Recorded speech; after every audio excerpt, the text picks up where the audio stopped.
folks, welcome back to another episode of the Retail Perch. And, like we said, we have an awesome lineup of guests coming week after week. And I know last week you must have heard the Peapart founders and Item Master. That was a fun discussion, Gary. Yeah, it was. I'll tell you, there's a lot going on around food and health and wellness and all that. And I think more conversations that we're having on Retail Perch, we're finding that there's just so many ways to add value to a customer's journey. Besides, maybe just personalization as a whole, which is, I think if you had to take a vote on the most abused term of the century, it's got to be personalization. Personalization, right? Would get my vote. Yes. Yeah. Personalization. I think a close second would be AI. I think nobody knows what both these terms stand for. I mean, we all think we know what it stands for, but there's always confusion. But anyway, one of the things that we're hoping to do is you keep listening to the Retail Perch and it gets clearer and clearer for you exactly how to separate the wheat from the chaff. So, Gary, are we ready to get going today? We're ready. All right. Okay. I know it's the kind of time where we're starting to pull our jackets and sweaters out. Hopefully, if you're in the Northeast or the mountains like Gary, but I'm sure you'll have a good time listening to this guest here. So Andrew Forman is our guest on the Retail Perch. And Andrew, thank you so much for joining us. Andrew is CEO of Givz. That's spelled Givz, Givz. And it's a pretty exciting platform. I'll let Andrew kind of kick it off and explain to us exactly what he does. And Andrew, if you want to go into a little backstory, I think you have a pretty interesting background of where you come from and, your motivation for starting Givz. Absolutely. And first of all, thanks so much for having me on. Excited to be here and having this conversation here today as we are pulling out our jackets, although we're having this kind of second summer right now in New York and it's been nice. And I'm getting away with long sleeve shirts, but I think at some point the jacket season is upon us. But yeah, background. So my background was a winding path to entrepreneurship. I started out doing investment banking, which is pretty much the exact opposite of that. Did investment banking at a bulge bracket firm in Merrill Lynch and then Bank of America for 2 years, and then went to a boutique investment bank. So started to get more towards that, like, hey, I want to have a bit more impact, not be such a cog in a huge wheel type of scenario. And so it was an 8-person investment bank called Portico Capital when I joined. 15 people by the time we left. We were mainly doing M&A advisory work and capital raising for middle market brands. So we sold companies from anywhere from $60 million to $530 million and everything in between. And I always had the thought and the passion for doing something that also made a good mark on this world. And I did that in my investment banking life. I started a nonprofit as well while I was doing the investment banking piece. So I kind of kept it separate, church and state, if you will, where I was doing, my investment banking, paying the bills, trying to make money on my own, but then also running a nonprofit, a tiny nonprofit here in New York, where we were promoting literacy in Africa and sending books across the ocean over to Jamestown, Ghana, where we ran an after-school program with kids in Ghana and an NYU study abroad program as well that was there doing that. So exciting stuff there. But I was really hoping that at some point in my career, I could combine those two efforts and not have two separate lives in that sense and really work on something that I was truly, truly passionate about that could first and foremost definitely make money. I'm definitely capitalist from that standpoint, want to be able to make money. And I think that if you are making money and you can have a sustained impact while making money, that will allow you to make that impact so much greater, right? Because I learned as this treasurer of the nonprofit, begging for money is not sustainable, right? You need to be able to create your own money at some point. And so how can you make that happen? And I think, I've kind of fallen into it now here with Givz. But I went back to business school to kind of make that transition. People go back to business school for all sorts of reasons. I wanted to make the transition from finance into, I didn't think it was going to be this early stage entrepreneurship. I thought I was going to join a mission-driven startup of some kind that had already kind of taken off. But lo and behold, they ask you, what are you going to do with this one and precious life a million times? And so I started my own company called Givz, coming out of business school, and we pivoted about 2 years ago into what we do now, which is donation incentives for brands, and we can certainly get into more of that. But that's the history as to where I'm coming from. Nice. So 2 years ago, so what caused the pivot? Two things caused the pivot. One, the gut feeling that, hey, what we're doing right now is not a long-term rocket ship, right? I think that was there, right? I couldn't even admit it at the time, but it was there. But two, which really made it easy, was like, hey, I'm a math guy. I was a math major in college, math and economics major. And I said, if we have the data to show not only that is not there, but there is something else more exciting here, then that's what we can, then we can pivot. And so we ran two. So we had this, the first business was a Venmo for charity. So we had this platform where you could donate your own money to any charity that you want in the United States, have all your tax deductible receipts in one place, donate to anybody. And this came out of the pain from my standpoint, where friends would want to donate to my charity, but they didn't want to use my quote unquote crappy website, and they didn't have access to their credit card, or they just wanted to Venmo me, right? Like that was, and I was like, okay, well, there should be some platform that just does that, right? So we built that platform. We had some early traction, but again, the gut feeling was like, this was not taking off in the way that it should in order to really be viable long-term. Right. And so we had two brands come to us and say, hey, we want to give people credit on your platform instead of a discount. So we've been running these $50 off discounts on Facebook.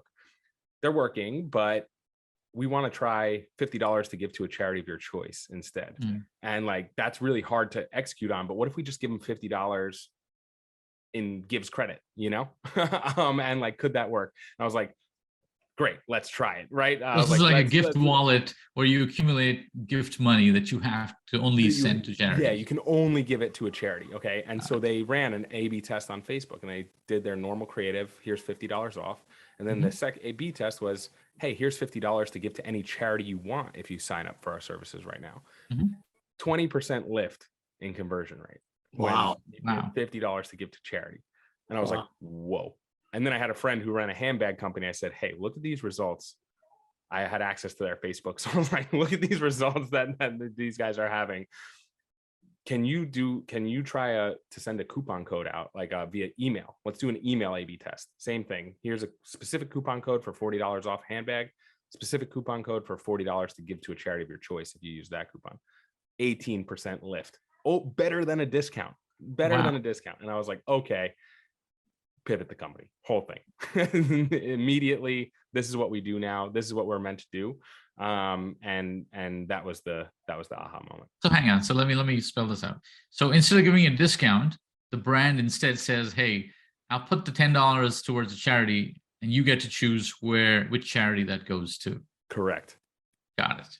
Okay. And then how do you maintain a list of charities that you can interact with or validate that it's a true charity? So we were initially, back then we were doing that that was part of our business model, right? So we've been doing this for years at this point, and we know the IRS publishes this database every single month. And so we had to change file with the IRS database and do it all that way. We actually ended up forming a good partnership with the PayPal Giving Fund, who has over 175,000 charities that they've vetted even a little bit extra. And now we disperse solely through the PayPal Giving Fund. We're working to add all the rest of the charities as well via our old methods, but this is something that now we've created an automatic disbursement to over 175,000 different charities that's updated daily. So there are dozens that are being removed on a daily basis and hundreds being added on a daily basis. So wow. So where are you getting traction, Andrew? What types of brands or what types of retail sectors are really running with this? So my initial thesis, because the first two were it was a handbag company and it was a high end. So I was like, okay, luxury, right? Any place where price doesn't matter too much, right? Like people are like, okay, like 50, they're getting, the $50 discount doesn't matter as much. So that was my initial thought. And then I was like, our first big break came when somebody at H&M had seen this at one of the luxury brands. And they said, hey, like we want to try this for our loyalty program. We've sent out so many emails that all have discounts in them. And if we ever send an email that doesn't have a discount in it, it converts at 1/4 the rate that any of the emails with discounts do. So we need to send an email that converts like a discount, but doesn't actually have a discount code in it, can we try something like Givz? Like spend over $60, get $10 to give to a charity of your choice. And I was nervous because I was like, H&M's not this luxury brand that people are spending $500 and get $50 Right. off. They're like, this is like a $60 AOV, and is that going to be okay?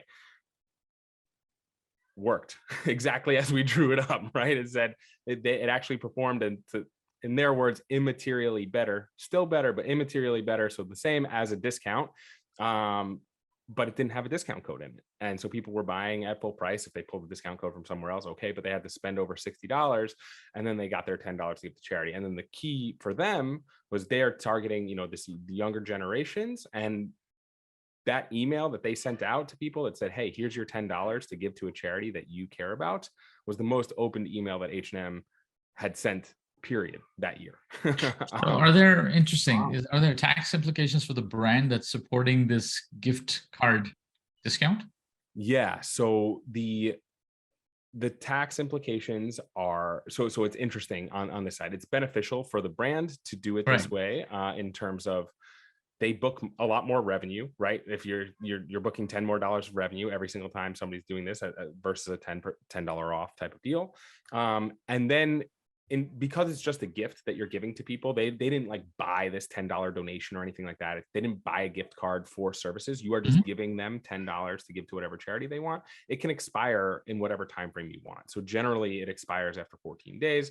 And so if you have half the people that actually do it, but half the people that don't, great. It only costs you, it's a bigger ROI for you. It only costs you $5 on the outset. Half the people didn't do it, but the people that did do it, H&M donated $150,000 in 6 days to 4,000 different charities that their customers chose. And we were able to power all of that for them. Wow. Interesting. That's fascinating. And I'm, wondering, if there's any supermarket grocers listening to this, they would think about this, because I think when you discount stuff, obviously it has an impact on how your brand is viewed, as opposed to, so I see a double impact here, right? One is you're not cheapening your brand by giving discounts. Second, you're actually adding a element of good works, right? Where the customer feels that now if I buy this, I'm actually contributing to something. It's kind of like how these shoe companies did, right? You buy a pair of shoes and we'll donate a pair of shoes to somebody else. It's kind of, and you're giving the power in the hands of the consumer to figure out what they want to support, as opposed to a fixed list of charities, right? That's right. And I think that power of being so genuine and saying like, yes, we stand for it. Some brands will come to me and say, hey, it's either one or the other. They're like, hey, like, I don't want to just be this brand that just supports Pride on Pride Month and pop up out of nowhere to like do something good. And I'm like, well, here's the deal. You care about what your customers care about, right? So this is a perfect way to just say, you don't have to have some long standing, we donate a pair of shoes or a pair of glasses or a pair of socks. We care. We've always stood for what our customers stand for, and now we're just putting our money where our mouth is, right? And actually now you're seeing even like a Tom's, for example, they've stepped away from the, okay, you buy a pair of shoes, we donate a pair of shoes. Now, if you buy a pair of shoes at Tom's, they give you 6 options. Where do you want to have an impact? Do you want to donate shoes, or do you want to actually help the environment? And that kind of deal. So I think you're starting to see this trend coming, and we're just trying to get out in front of it. In fact, I just ordered a pair of glasses for myself the other day, and there was like, you do this, we'll donate a pair of glasses to a country of your choice, right? Type of thing. And I think social good. I think there's lots of companies that want to do that. It's terrific. Yeah, I think it's great. Yeah, and you're totally right to point out the brand implications in discounting, right? I mean, I think this was something that for years has been qualitatively felt, where people are like, oh, like, yeah, if you discount too much, like JCPenney, you're going to go out of business. Or if you don't discount at all, like Apple, and have a really great product, they're the pinnacle of like, yeah, like you never get an Apple discount and you just keep paying full price, right? And like they built a brand. But now that with, at least on the Shopify piece where we play, there's a bunch of analytics tools that show you, hey, the people that came in last Black Friday, Cyber Monday on my mind right now because it's coming up. Last Black Friday, Cyber Monday, we had, our best day ever. But if you dig into that and you look at all the people that bought it 50% off and how much they've spent now 11 months later, none of them have come back. Correct. That's course. not good. Yeah, that's That not is good. not good. They, you know, maybe they come back this year. Hopefully they come back this year at another 50% off. But Yeah. Most of these are cherry pickers, right? They're like, yeah, they're just Yeah, waiting for the deal. I totally, completely agree. yeah. And so yeah. that's No. not what you want. You want to try to get Yeah. somebody. And the conversion from that into a loyal customer is very, very low, right? So, Exactly. Yeah, No, no, I think this absolutely plays shaker in our world of, grocery or consumer goods retail. yeah, In a couple of ways. I think for the CPG brands, it's a way to set themselves apart and differentiate themselves from everyone else, right? That's giving, 10 cents off or 50 cents off or whatever. This is a more unique way to go to market. Also, I'll share with you one of the things I did back when I was still a practicing retailer. We did a donation program to a local school based on private label product, right? So I donated a percentage of private label sales over a certain time period to the school to build a new playground or something, and incredibly successful. right, right. And I think a number of retailers do operate like school rewards, and they'll donate to their Yes. local community. And I'm even thinking, it's with all this inflation and prices going up, creating like a grocery bucks kind of program where a grocer could put money in, and people could qualify for that and could pay for some of their groceries as part of the whole thing. Yeah, I think it's terrific. So, Love that. so tell me, how do you protect the so you said the wallet itself has some kind of each gift credit you earn has some kind of expiry date associated with it, right? And so you're forced to go back in and give that money in. That's right. Use it effectively, right? That's right. And part of that is, we want people to actively think about, especially people that maybe haven't donated in a couple of years or whatever it may be. And they're like, hey, oh, I forgot I used to volunteer at this at this particular charity. I wonder if they're in there, and they type it in. They're like, yeah, okay, I can actually donate, even if it's just 50 cents. It's just getting them to think about it and take that action, and then have that good feeling associated with it. I always give the example of I think Whole Foods used to do it in terms of groceries, but CVS and Dwayne Reed are notorious here in New York for doing the hey, you came in to buy $12.37 worth of stuff, and then you go in and they're like, hey, do you want to donate an extra 63 cents to this one charity? You don't remember the name of the charity, you donate the 63 cents, you don't even get any sort of confirmation, nothing, and then you feel like you got hit up for something, and people were in line watching you, so you felt guilty, said yes. That is a reason for people to buy that stuff online instead of going to the store. Is not a good experience from the thousands of people I've talked to about this. And so what I would say is hey, you go into CVS instead, and there's a sign that says, hey, if you spend $50 today in CVS, we'll give you $5 to give to a charity of your choice, or we'll give you $1 to give to a charity of your choice. Now it's flipped on its head, where you're not getting hit up for that extra 63 cents. But you came in maybe only to spend $12.37, but you end up spending $70 because you easily can. And you just had to think about, what else do I need to buy here today? And it's a much, much better feeling. Then you have this money that you get to give to charity. If you don't care about it, you forget about it, it expires. But if you do care, you donate that money, and maybe you tell somebody about it.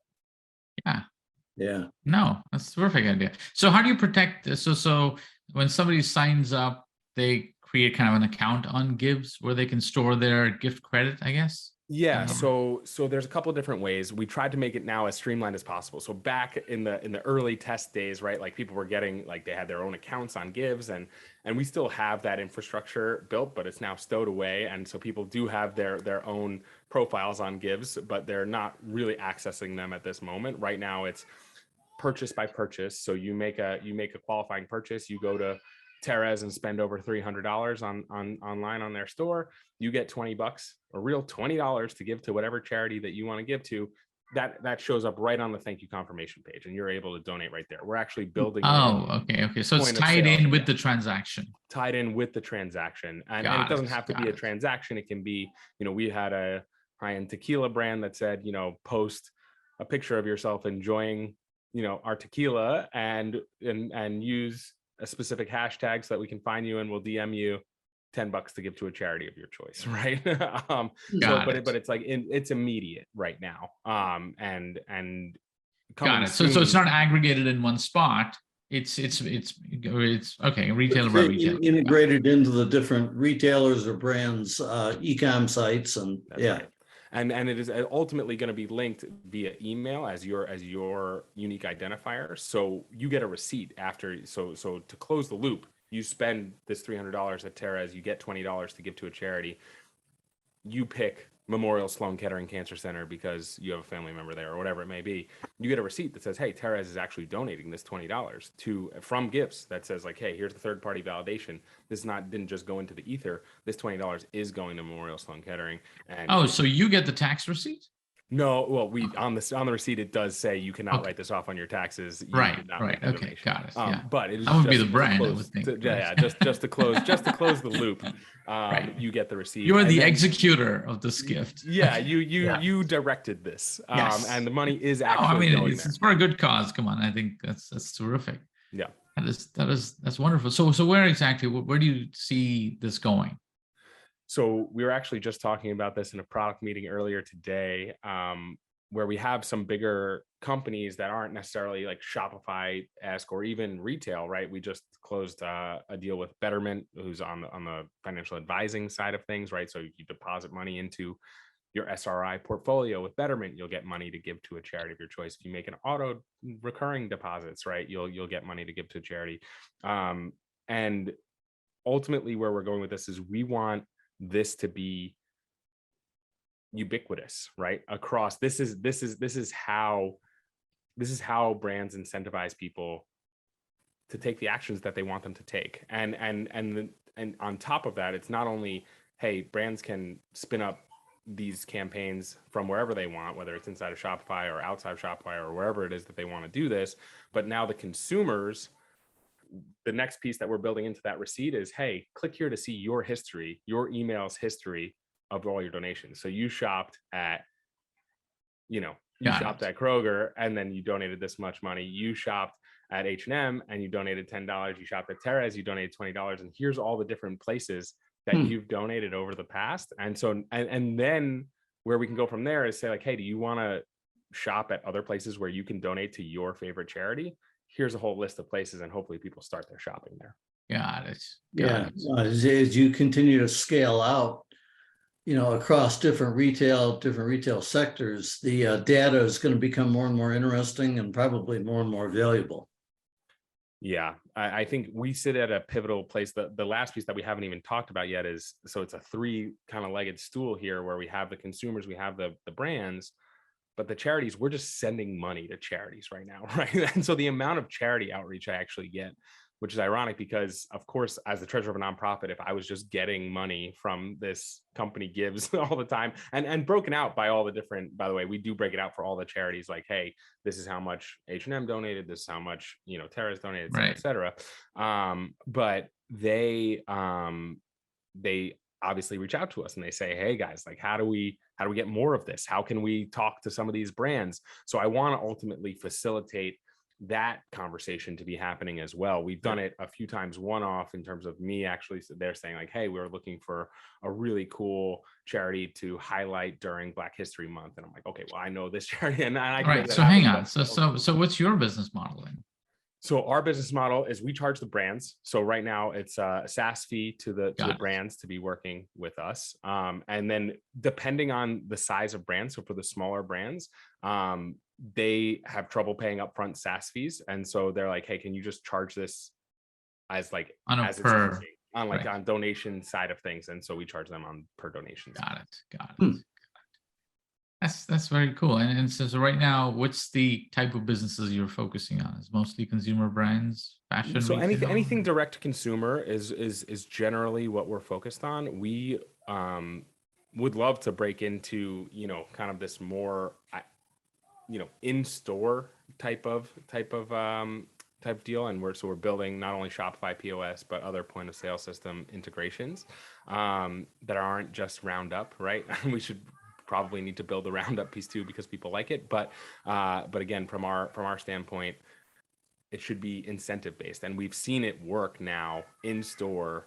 We did a pilot with Tervis where they had they have 17 or 18 stores across the US, And they actually did a nice A/B test where they had half their stores train the staff on like, hey, every $50 you spend, you get $15 to give to charity.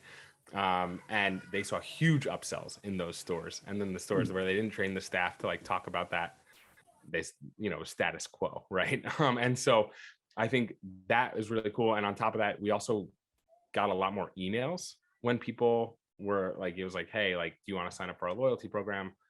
30% of people would say yes. When they said, hey, do you want to sign up? Do you want to get your $15? You qualify for $15 to give to charity since you spent over $50. You need to give us your email though, so we can email you the link to donate the $50. 60% of people said yes to that. And so that was like, immediate overnight, doubling the amount of emails you're collecting from your most valuable customers who are spending more. So a lot of in-store capabilities that we'd like to continue to test out. Yeah, it reminds me of Shaker Rose at the old You Promise program. Yeah. Where, you'd earn money you could put towards college $5.99, stuff for your kids. And if I'm remembering correctly, they would approach the brands in the supermarket, and different brands would help fund those savings in their case. Yeah. Love that. Oh, this is fascinating. I'm sure, people who are listening to this are, wheels are turning, and like, that's such a, I think discounting is just sometimes overused, right? Tremendously, to the detriment of the brand's position, as well as you're also getting consumers into a behavior cycle where now, if you don't give me a discount, I'm going to go look somewhere else, right? So it's 100%. overshadowing all the other pieces that you're trying to do to bridge your relationship with the customer, right? It's like a dog and treats, it's after a while, my dog will start doing all kinds of things just because they know they're going to get a treat, right? But I'm really trying to build a relationship that's beyond the treats. And I think it's fascinating. And we talk about on the show, we talk about personalization as it relates to not just promotions, but really delivering meaningful content, right? And sometimes meaningful content can also be content that makes you act for the social good, right? That's also meaningful content. And if I can say, hey, I'm supporting these charities, and one of them happens to be ones that you're passionate about, you'll feel a whole lot more excited about working with that brand, So 100%. And that's something that we are still looking out into the future at, in terms of the data that, Gary, you mentioned is just going to be piling up, and is piling up, and it's going to become more valuable. Now, if you've been running this program for a year, and hey, here are all the people that have donated to environmental causes. Let's hit them with a specific email that says, hey, it's Earth Day, right? Or Earth Day is coming up. But then these people have all donated to pet charities, and maybe Earth Day is pretty close to World Pet Day. And I don't know, I'm making that up. But those two sets of people should get different emails, right? Yes, and that's one version of personalization. Absolutely. Term I think it's such a broad term, right? Because it's really, how can you, I think personalization is any form of interaction that will deepen a relationship, right? Totally. It doesn't always have to do with savings and discounts. Yeah. It's, you recognize me by name when I walk into the store. I mean, I could be coming back and spending an extra $10 just because you make me feel good, right? Yeah. Easily. Absolutely. Was that Gary? We had a guest on the show. We were talking about the value of somebody feeling good when they come into the store outweighs any discount you could possibly give them. Oh, yeah. Recognition of shoppers is massively important and powerful. Yeah. That makes a lot of sense. Oh, this is really cool. My God, my time just flew here, Gary. So Andrew, this is fascinating. I'm sure there's going to be a lot of people listening to this who got their wheels turning. And if they have to reach out to you and talk to you, where do they find you? Yeah, so you can Givz.com. Thank you for spelling it up front. But it's Givz.com. You can reach out. You can schedule a meeting with me there. You can also reach out on the chat, and somebody on the team will answer there. but aside from that, we're at GTGIVZ, so at Get Givz on all social media channels. And in the show notes here, if it's appropriate, I'm even happy to just put my email and you guys can reach out. Awesome. Terrific. Well, I reached out to you on LinkedIn, so hopefully we can connect. Perfect. But, this is terrific. It's been great having you here and been a fun conversation. Certainly very different from anything else that we've had in the past. And I keep wondering, we're into our 81st episode, Gary, and every episode seems like we discover something new. So it's pretty amazing. There's a lot of innovation out there. I'm telling you a ton of it out there. And I just want to let our listeners know, if you ever heard of Givz, you heard it first on the Retail Perch. So That's right. don't forget that.